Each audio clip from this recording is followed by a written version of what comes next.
Salut à tous. Bonjour Clément Delon. Bonjour Bonjour Urbain. Clément Delon. Comment tu vas Urbain? Là, ça va bien? Ça va? Ça va, Super. impeccable. Je suis en plein rush de presta, de fabrication, de conception avant de décoller pour la Guadeloupe pour des vacances bien méritées. Incroyable. Bah, en tout cas, merci beaucoup d'avoir accepté cette interview alors que tu as pas de temps à perdre. Euh, Exactement.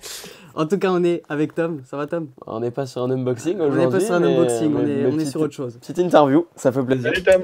Salut Urbain. Interview avec Urbain. On va commencer tout de suite. Voilà, tout d'abord, on va te présenter quand même pour ceux qui te connaîtraient pas. Urbain Crochet. Tu es donc un magicien professionnel. Tu fais des prestats. Tu as plusieurs prestats à ton actif. Ouais. Et à côté de ça, tu es aussi créateur de produits pour Gentleman Magic. Je sais pas si tu as d'autres petits trucs à rajouter sur ta présentation. Non, c'est ça, je suis magicien qualifié de worker, pour ceux qui connaissent ce terme de notre jargon. Puis j'ai démarré dans la magie de rue quand j'étais un peu plus jeune, et puis là, ça fait plus de 12 ans que je suis, 10-12 ans que je suis spécialisé dans le corporate magic, la magie pour les entreprises, un peu de particulier, mais principalement des entreprises, donc la magie worker, et toutes mes créations qui sont effectivement distribuées avec Gentleman Magic, avec qui je travaille, sont toujours dans cet univers de la magie worker.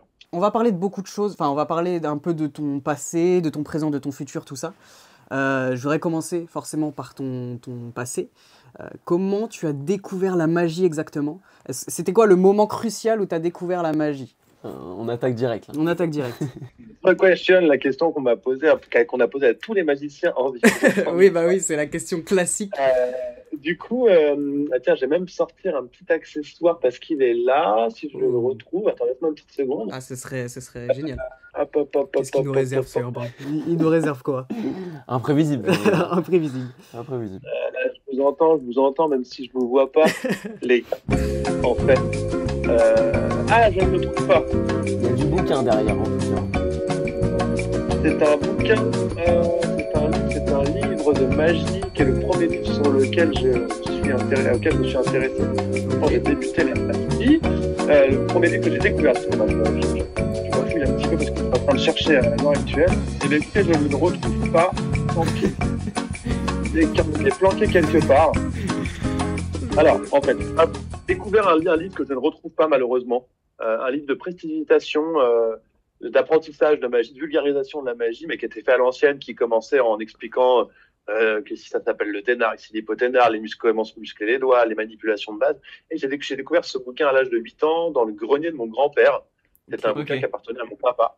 Et pour une raison que j'ignore, je l'ai absolument dévoré. Et mon père m'a aidé à l'époque à réaliser tous les tours du bouquin. Et depuis ce temps-là, j'ai été mordu, complètement mordu. J'ai fait une toute petite pause de magie entre mes 19 et mes 20 ans. Alors, au passage à l'âge adulte, j'ai un peu décroché, mais j'ai vite repris et j'ai jamais lâché, quoi. Donc en fait, on peut dire que c'est un peu grâce à ton père que tu as commencé la magie. Ouais, on peut Parce dire que ça. s'il n'y avait pas eu ce bouquin, on ne sait pas trop si tu aurais Sûrement. Je serais sûrement dans le crime organisé ou une activité comme ça. des trucs un peu illégaux. En tout cas, j'aime beaucoup la fresque derrière, c'est pas mal. En C'est bas, pas ça, non, en la bas, ouais, fresque, c'est ma fille. C'est ma fille. eh ben, Et c'est une fille de magnifique. 5 ans qu'on ne voit pas sur les réseaux parce que c'est ma vie privée, mais je peux le dire pendant cette interview. J'ai une fille de 5 ans. Et vous voyez, tu vois, regarde, hop, Eh ben, c'est une petite mais c'est fresque immense. C'est immense. coloriage. C'est très, très, très, très grand. C'est Et il y a son magnifique. petit bureau qui est là. Et du coup, quand on s'ennuie, eh ben, on colorie tout Vous ça. coloriez un petit peu. Exactement.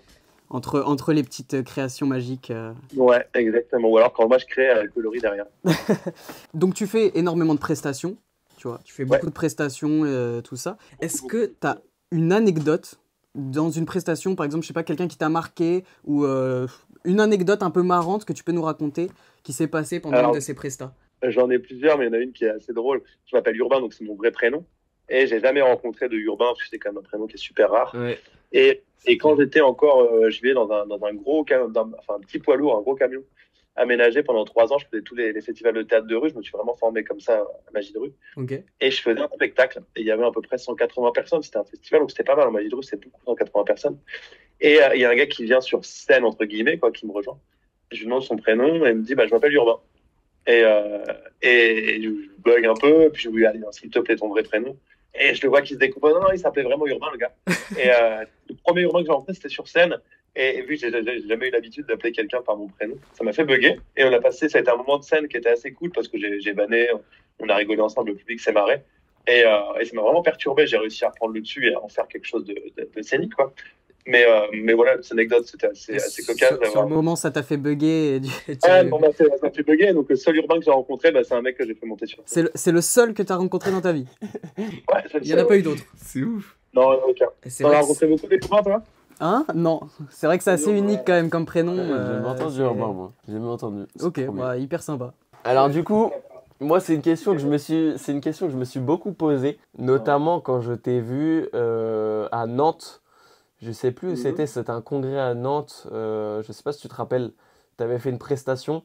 C'était pas les Sables d'Olonne, tout ça? Exactement, ouais. C'est bah, pas très loin de Nantes. C'est pas Nantes, mais c'est à côté. Ouais, les Sables d'Olonne, et j'avais fait une conférence. Effectivement. Et quand je t'ai vu faire cette conférence-là, je me suis posé la question, est-ce qu'un Urbain Crochet, avant de rentrer en prestation, est-ce que ça a le petit stress, un petit moment où tu sais, tu te mets dans ta bulle et tu te dis, ah là c'est un moment important. Alors, plusieurs niveaux de réponse à cette question.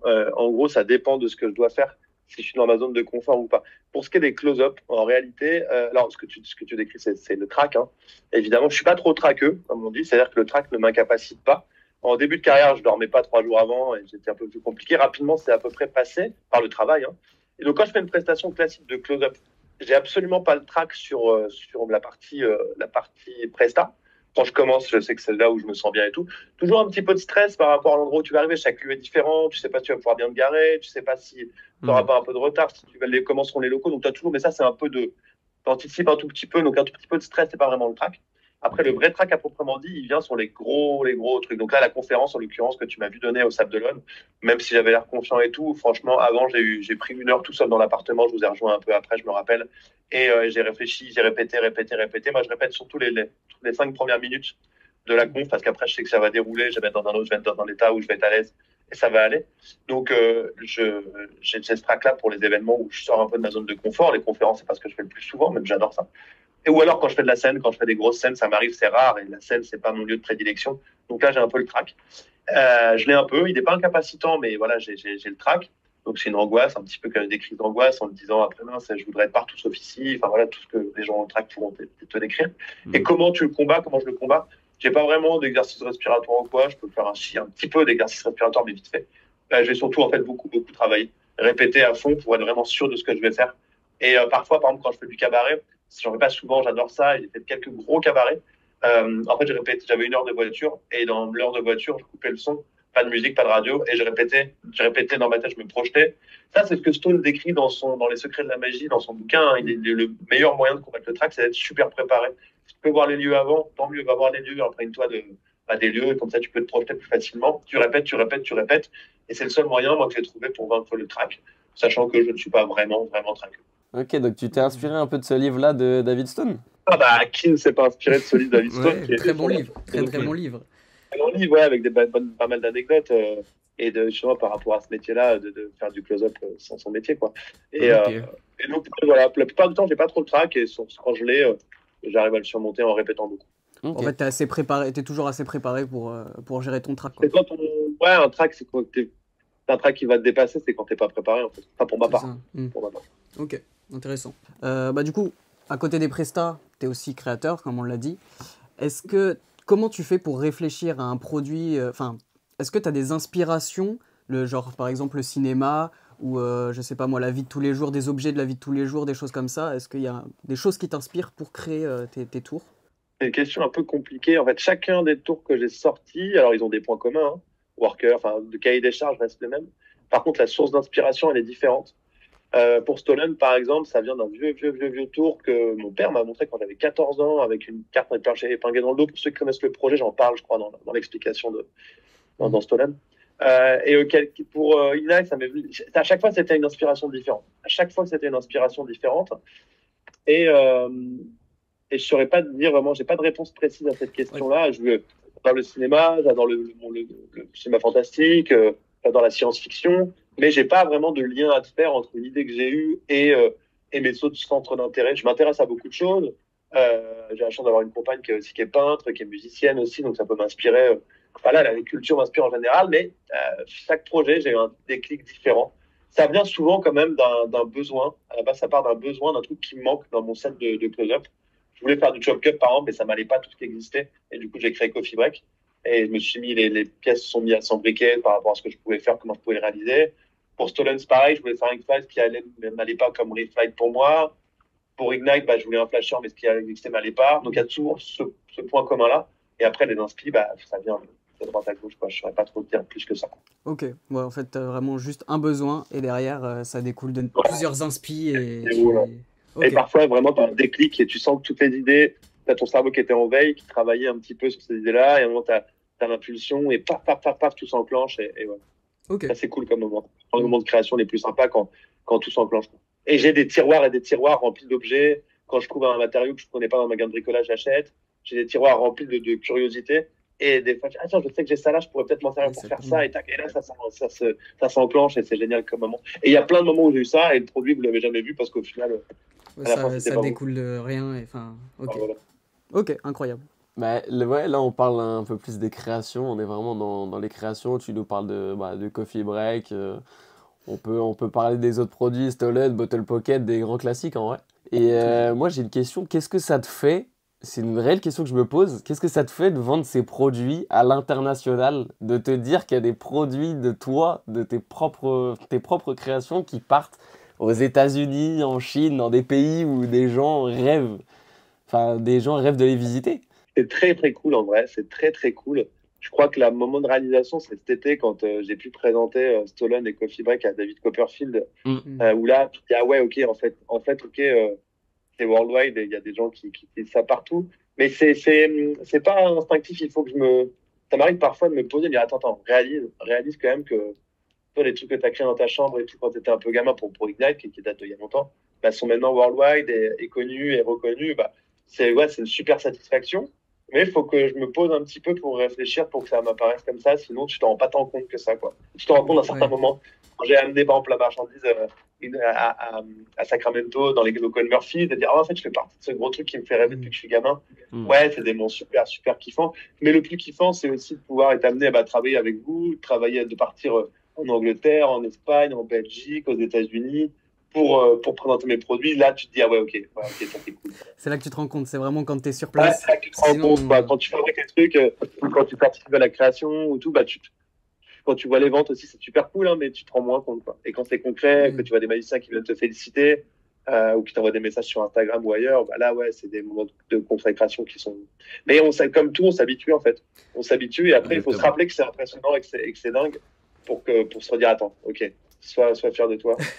C'est ça, l'humain s'habitue facilement en fait. Donc, ouais, c'est ça. On fait plus gaffe. Mais c'est un grand kiff. Je vais pas mentir, c'est un grand kiff. C'est une grande fierté. Oui.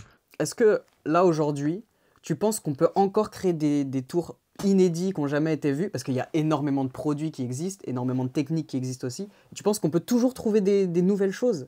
Ou ça va commencer à s'étouffer à un moment? C'est ce qu'on dit depuis des années. Hein. Ouais. Et ça s'étouffe pas. En fait, tant qu'il y aura des nouvelles technologies, tant qu'il y aura des. Et puis après, on redécouvre des choses. Tu vois, des choses qu'on redécouvre. Tu vois, Double Cross, qui est un hit, qui est un banger de ouf, et ben, c'est la cendre dans la main, tu vois. Et pour les gens qui n'ont pas connu la cendre dans la main, bah, la Double Cross, c'est le nouveau. Pareil pour Coffee Break, c'est un Chop Cup, tu vois. Et donc, il y aura toujours des variantes qui vont s'adapter au goût du jour, qui auront des petites nouveautés en eux-mêmes. Et après, des grands nouveaux concepts, bah, il y en a eu pas mal avec les téléphones portables, les smartphones. Quand on aura de nouvelles technologies, on aura de nouveaux concepts. Mais il y a principalement des variations. Et je suis persuadé qu'il y aura toujours des petites nouveautés, des petites choses nouvelles, c'est sûr. Mais c'est quand même souvent des redécouvertes. Hein, ouais, c'est souvent des redécouvertes ou des adaptations. Des adaptations. Jamais trop de inédits, enfin de choses vraiment complètement nouvelles. Il y en a encore. Des effets complètement nouveaux, pas vraiment, mais il n'y a pas vraiment de nouveaux effets. D'ailleurs, ils sont classés. Tu en as 8, tu as apparition, disparition, transformation. Tu as tous ces trucs-là. Et ça reste toujours dans cette thématique-là. Pour l'instant, voilà. Okay. Mais il y a quand même des trucs à faire. Ouais, bah oui, forcément. Parmi toutes tes créations, là, est-ce qu'il y en a. C'est laquelle qui te tient le plus à cœur? Et pourquoi elle te tient à cœur? Coffee Break. Coffee Break? Coffee Break, parce que c'est un numéro complet. Enfin, tu me diras, Stolen aussi, mais. C'est un numéro complet avec un crescendo magique, je trouve, qui est assez incroyable. C'est la combinaison d'effets qui me tenait à cœur, mais que je ne voulais pas faire, le biais dans le citron et le Chop Cup. Tu vois, là, on a ça avec la bille dans la capsule. Et que pour moi, c'est l'impact qui était le plus dingue pour les spectateurs. Et c'est vraiment le truc dont je suis le plus fier. Pour moi, c'est celui dont je suis le plus fier. C'est un numéro incroyable. Si on donne la peine de le faire. D'ailleurs, je sais pas si on va en parler après, mais on peut le dire, il y a Coffee Break Pro là qui va arriver, Ouais, qui carrément. va corriger pas tout, qui va corriger les deux petits défauts qu'il y avait, enfin, les deux petits points faibles, on va dire, qu'il y avait à Coffee Break, à savoir le chargement dans la poche et puis l'alimentation là, qui va être modulable. Mhm. Euh, et donc ça va arriver. Parce que c'est reste mon chouchou et je continue il y aura des nouvelles idées, des nouveaux concepts. Et c'est Ouais, mon chouchou. Voilà, réponse à ta question, Coffee Break. on aura le temps de redécouvrir Coffee Break Pro, du coup, on aura le temps de le découvrir. Mais ouais, carrément. Celui, pardon, ce dont je suis le plus fier, c'est Coffee Break. Et celui que j'utilise le plus, c'est Ignite, mais de très très loin. Et Et là, tu l'as toujours sur toi. Vraiment. Ah, j'ai toujours sur moi. Tu l'as là sur toi? Bah là, j'ai pas mon. Ouais, je sais, bah là, Ouais, il est bah, posé. t'es chez toi, Il est donc posé sur forcément. la table, mais quand je sors, tu vois, j'en ai plein, j'en ai quelques-uns qui traînent là, à portée de main, différentes couleurs, et quand je sors, j'en mets dans la poche, tu vois. Bon, chez moi, dans mon salon, moi, hein, mais... Oui, c'est sûr. Ok, nouvelle question. Imagine là, tu as quelqu'un qui vient te voir, je sais pas, en fin de presta, fin de spectacle, un petit jeune ou j'en sais rien, un débutant qui veut se lancer dans la magie. Il te demande par où commencer et quel tour, toi, personnellement, tu lui conseillerais. Dans quoi il peut commencer pour, je sais pas, commencer à impressionner ses potes ou... C'est complexe Ça, tout comme ça dépend. parce que c'est assez vaste, mais Bah, tout dépend, en fait. T'as deux questions en une. Soit c'est un jeune magicien qui veut vraiment commencer, mais qui veut vraiment commencer dans le but de devenir magicien, auquel cas je lui conseillerais des livres. Et je lui expliquerai que c'est beaucoup plus intéressant de travailler sur des livres parce qu'on s'approprie les tours plutôt que sur des vidéos où souvent on va tomber dans de l'imitation. Par contre, si c'est un jeune qui veut avoir un tour pour impressionner ses potes, je vais lui apprendre un tour de cartes assez cool, ou alors un petit mouvement de pièce, ou un truc comme ça. Tu vois, c'est deux questions différentes. ok. Si c'est quelqu'un, voilà, il y a deux réponses différentes. Mais c'est sinon, vrai le que- conseil pour quelqu'un qui veut vraiment commencer la magie, c'est je lui conseillerais quelques ouvrages. C'est ce que conseille aussi T'as- Stone, hein, dans son bouquin. Hein. Il a pris le bobo, moi, c'est pour les pièces. Tu bosses quelques techniques à fond, tu maîtrises bien, et après tu travailles les tours. Et voilà, et sur des livres plutôt que des vidéos, vraiment sur des livres. Les vidéos, il faut que ça vienne après, quand ton bagage, tu l'as déjà construit, tu as déjà ton identité, tu as déjà ta manière de ton toucher, toutes ces choses-là. Ta magie, quoi. Et ça, tu peux l'acquérir que si tu travailles sur des livres, à mon sens. Hein. Est-ce que tu as quelques références là de livres que tu peux nous donner, par quoi tu as Ah, commencé bah ouais, bah là, Tu peux sur nous les en cartes, montrer un si tu veux. Hein. Ouais, carrément, Si tu veux nous en je vais ramener vous un. montrer carrément. On va voir les petites recommandations d'Urbain. Alors déjà, hop, ça, le bobo, Ok. Ok. un peu digeste, mais faut le bouffer. Vraiment, c'est top pour la magie des pièces. On voit qu'il a été lu plusieurs fois, celui-ci. Ouais, il a été rongé. La carte en magie moderne, ça, j'ai le 2 là, mais en fait, le 1 et le 2. Ok. Le 1 et le 2, et t'as tout ce qu'il faut savoir en carte pour vraiment, vraiment attaquer un certain niveau. 13 Steps to Mentalism de Corinda, si tu veux faire du mentalisme. En tout cas, même si tu fais pas le mentalisme, moi, j'en fais pas énormément, mais j'en fais quand même. C'est des classiques à avoir. Et quand tu t'es tapé tout ça, que tu les as étudiés, tu les as pas juste lus, tu les as vraiment étudiés, t'as déjà une sacrée base. Et après, bah, j'en ai plein, des bouquins, hein, j'en ai beaucoup, beaucoup, beaucoup. Mais ça, c'est des bonnes bases. Ouais, bien sûr. Il faut pas s'arrêter à juste les lire. Il faut vraiment les lire, les dévorer. Il faut les bosser. Il faut les bosser. Il Quoi. faut les Faut les bosser. bosser. On va un peu sortir de la magie et tout ça, même si ça reste un peu en corrélation. Récemment, tu as fait un truc que tu faisais pas d'habitude. Tu as tourné dans un film. Ouais, c'est vrai. Tu as tourné dans un film. Le film n'est pas encore sorti au cinéma. Non, il sort le 12 novembre. Ok, Ça s'appelle d'accord. La Belle Étoile avec Alexandra Lamy et Benoît Poelvoorde. Donc c'est pas n'importe quel film, c'est quand même un gros Non, film. Ouais, c'est cool, ouais. C'est Toi- carrément cool. J'ai eu la chance. Ouais. Vas-y, je t'écoute. Ça te fait quoi toi là de savoir que tu vas passer au cinéma dans un film alors je sais pas trop Alors, si tu passes je vais beaucoup pas assez. ou... On va pas avoir ma tronche, on va pas avoir ma tête, on va avoir mes mains. Ok. On va avoir mes mains. Et puis on va avoir Benoît Poelvoorde aussi qui va réaliser un numéro avec des flammes. Si ça n'a pas été coupé au montage, c'est trop jamais. Hein, je ne sais pas encore la Ouais, version on sait finale. jamais. Un numéro avec des flammes sur lequel je l'ai coaché. J'ai eu la chance de passer 2 jours avec lui, vraiment collé serré, on va dire, avec lui, à le coacher, à lui apprendre des tours de magie. Et puis du coup, après, il m'a proposé que je double ses mains pour faire quelques petites choses. Encore une fois, je ne sais pas si ça sera gardé à l'écran, mais moi, j'ai tourné ça. C'était une expérience incroyable. Et ouais, c'est pas forcément le genre de film que je serais allé voir au cinéma, mais là, clairement, je vais aller le voir au Voilà, cinéma. forcément, il faut aller le voir du Allez coup. voir. Il faut aller Ah voir. ouais. Et c'était une super expérience, ce consulting là, c'était top. C'était à Épinal, film de Pascal Elbé, donc le réalisateur c'est Pascal Elbé. Mhm. Et à sa demande, du coup, je suis venu coacher un peu Benoît Poelvoorde. On était 3 magiciens à le coacher. on s'est pas croisés, mais on a eu chacun des moments du film où on a pu, selon les différentes spécialités qu'on avait. Ok. Et c'était 2 jours incroyables et je leur ferai avec grand plaisir. Là, c'est quoi ton... T'as un truc qui t'a marqué justement sur le tournage ou Moi, c'est la rencontre avec Benoît Poulvord, sa sympathie, sa bonne humeur et puis les adieux. Il a été très très cool. Et qui envoie beaucoup de gens, et ils ont pu se rappeler de moi, j'imagine, mais moi je me rappelle dessus, quoi. Il a été très très très très accueillant, il m'a accueilli dans ses loges, on a beaucoup discuté, il s'est intéressé un peu à mon parcours, et puis à la fin il m'a sauté dans les bras pour me dire au revoir, c'était très agréable, et je trouvais ça très très très cool, quoi. Malgré le monde du cinéma qui était une organisation assez militaire d'un tournage, lui il est resté très humain, très très cool, et on s'est vraiment marré, quoi. Je me suis marré pendant 2 jours avec Monsieur Poulvord, quoi. c'est top. Donc là, si tu peux, tu referais d'autres films, quoi. Ah ouais, carrément. C'est pas dans tes projets futurs, mais si tu peux, Non, mais si si t'as on m'appelle, l'occasion.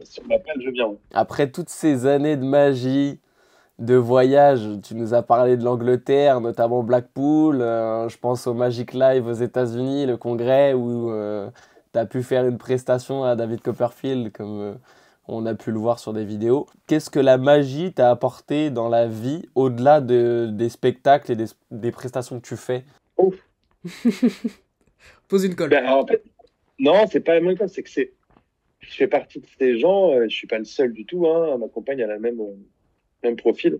J'ai pas vraiment de jonction entre ma vie professionnelle et ma vie perso. Je vis magie, je mange magie, quand j'ai du temps libre, je fais, ah, c'est cool, j'ai enfin pouvoir étudier ce bouquin de magie que j'ai pas pu étudier depuis quelques temps.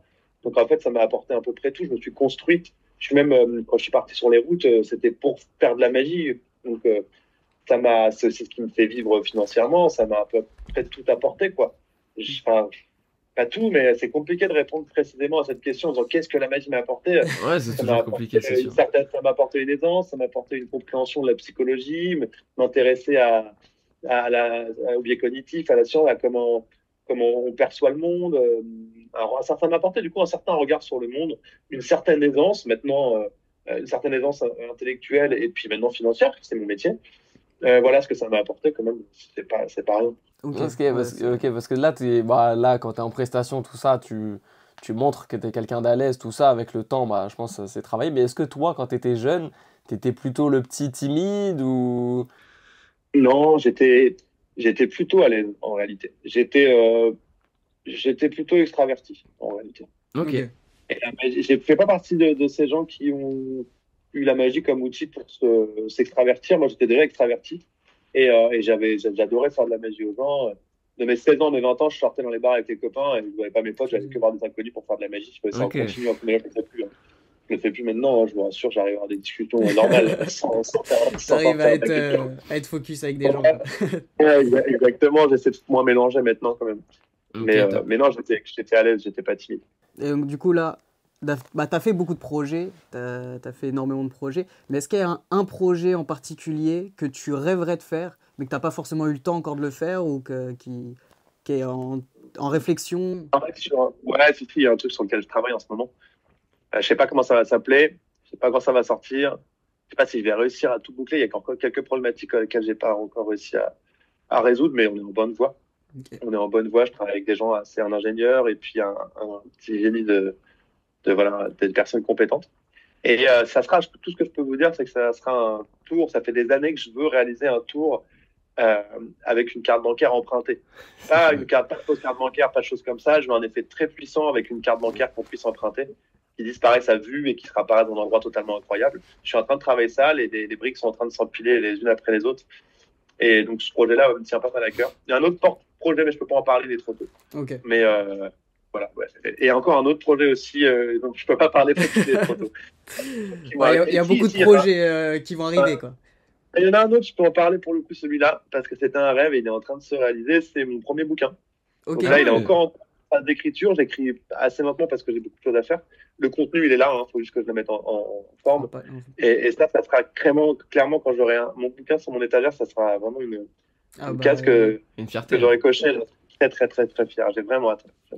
Incroyable. On attend de pied ferme ce bouquin, alors. Ouais. Je l'attends de pied ferme. 3 minutes, accélère.